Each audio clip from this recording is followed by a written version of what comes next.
Okay, go on.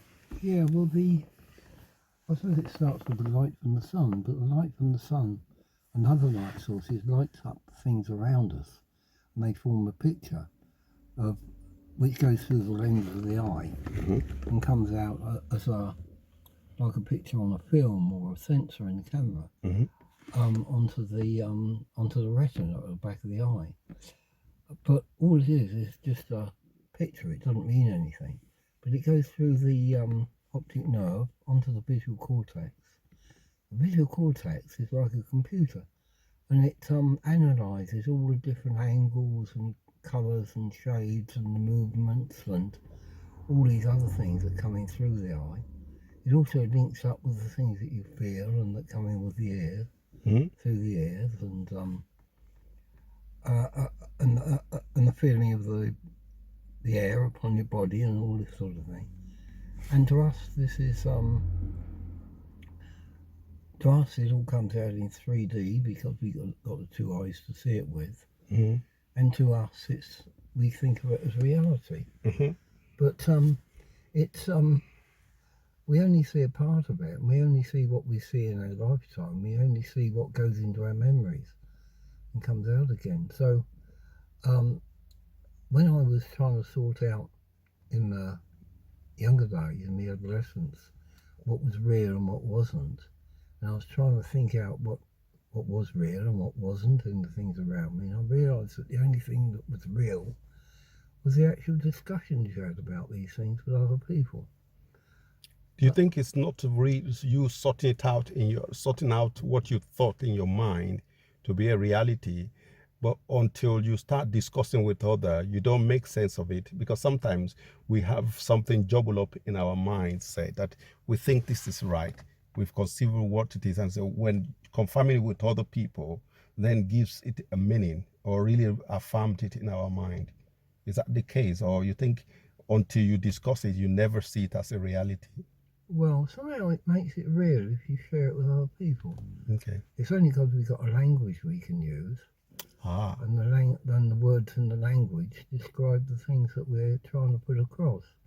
But all this takes you into a further reality beyond what's analysed in the visual cortex. Beyond that, there's a whole world around us, and I sometimes think whatever's this universe really like, because I only see it as a human being in my lifetime, and as I go through it, and we only see a small part of it. But it seems real to us, and it makes sense because it all links up as we go about. But it can't be the reality. However, does God see it, who created it all, and sees all of it, all the time past and all the time in the future. And I mean, just as an aside, but people come out with this question: if God made us, who made God? And I say to that, there's absolutely no meaning to that question, because God actually made time. Time is one of the things that God made. So the makings started with him. There was nothing before he made things, and he is the beginning of all things. Yeah, you can't go back to a time when time has not been. Yeah, because time is only a definition, is a making of God. Yeah. Yeah, man, I got that.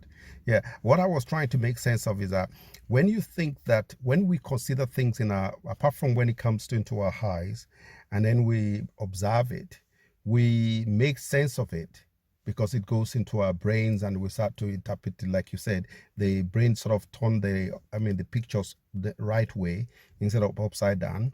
And then we begin to make sense of what we think we see. But more so, we need confirmation from other people or from other knowledge to say, okay, I think I'm seeing right, aren't I? This is what I can see, isn't it? And the same thing with everything we do in life. When we take it in, we sort of analyze it within ourselves and say, is there reality? And then we try to confirm it with others because we are created as a relation being. So we say, oh, is that really? And then when we discuss it, it reaffirms it in our heart and say, that's real. Yeah. And that reality itself is not really absolute because it's just our perception of what reality is as a group and as a human being. So you're saying that transcendent that is the realities which God created and which we don't know, the context that actually give definition to what we see. So if there's no light, we don't see anything. No. So what we painted through the light is what determines what we know. Yeah. The seeing is depend on the light. That makes sense. So, but the reality is still very, very limited, because the glory of God is we only perceive it in the light. And that's why when we see people say, "Oh, I saw God," and they saw a big light, they say, because that's all we can see, because it's the definitions that we can't really explain, because it's beyond the color we can paint from the light we see. Yes, because nowadays, scientists have got hold of this sort of thing, and there's the actual light, which is all the different colours, covers a very small part of the electromagnetic spectrum. Wow.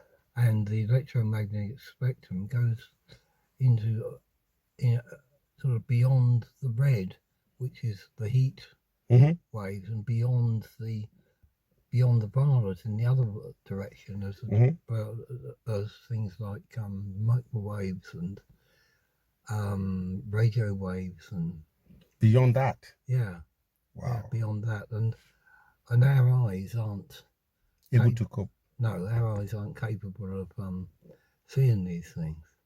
So were the scientists able to grab some of those things? Can they see and pick definitions to those, to level of light or level of details in the light? Well, yes, but the modern day machinery, what am I trying to say? The modern day things that detect the electromagnetic waves can detect them in frequencies much shorter and much longer than the ones that we can with our eyes, because of the way they're made and how they take it in, and they convert it into a picture. Wow. Then we can look at the picture. Right. I got it. So the Bible is perfect when it says the glory of God is beyond comprehension of mankind.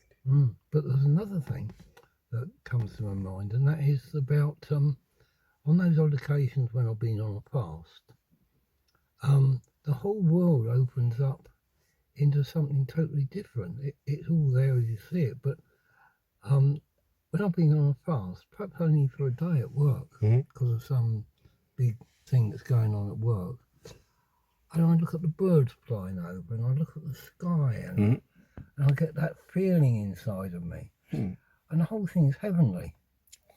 Looking at is that if it's possible for man scientifically to trace some of the light which typical eyes cannot see, do you think man can, by reasoning, discovers at least the supernatural, or by science or by technology discover the supernatural? If it's purely discover it through what you see, I think they might discover it, not know what it was. So it's definition they give to it. Let's go back to what we're talking about. So the more of him we get to see and to know, the more we get transformed. Yeah. So the glory of God, the manifest presence of God, is the reality of God to us. Is the attribute of God in display, on display to us. You could see the supernatural and think it's just light. Yeah, it's what it means to you. It's what it means to you. I'm just thinking of when I gave my heart to Jesus, 60 years ago. Wow. And that's a long time. And what happened was, and it was all on these lines, because I wouldn't accept the Lord because I was told it's all free and we don't deserve it, and I thought, I dug my heels in, and I said, if I don't deserve it, I'm not having it, and that's it. But the reason was that I spent all my life trying to live a Christian life, because I've been brought up as a Christian and everything, and I didn't realise you had to ask God's forgiveness, and then in His forgiveness you could live, and that was a different life, and I didn't realise that. And I went away on this Christian Youth Weekend, and it was explained to me differently. And the man giving the talk said, now the spiritual world is like the radio world. It's there, but you can't see it. Unless you tune to it. Yeah, that's right. And he said, in the spiritual world, there's a great battle going on. Mm-hmm. And he said, and this battle is for your soul. He said, now, you have a free will, wherever he put it, you've got a free will, and you can give your soul to God, or you can give your soul to the devil, to Satan. And I thought about this after the meeting, and I thought, well, I know which way I want to go. It's got to be God's way. I've been trying to do that all my life, but I could never manage it. And I thought, right, I shall swallow my pride and I'll ask God to forgive me. So I sort of turned, if you can imagine, it was a beautiful sunny day in March, and I turned to ask God's forgiveness. Oh, and it was like looking. When was that? 1961. Wow. And I turned to ask God for his forgiveness.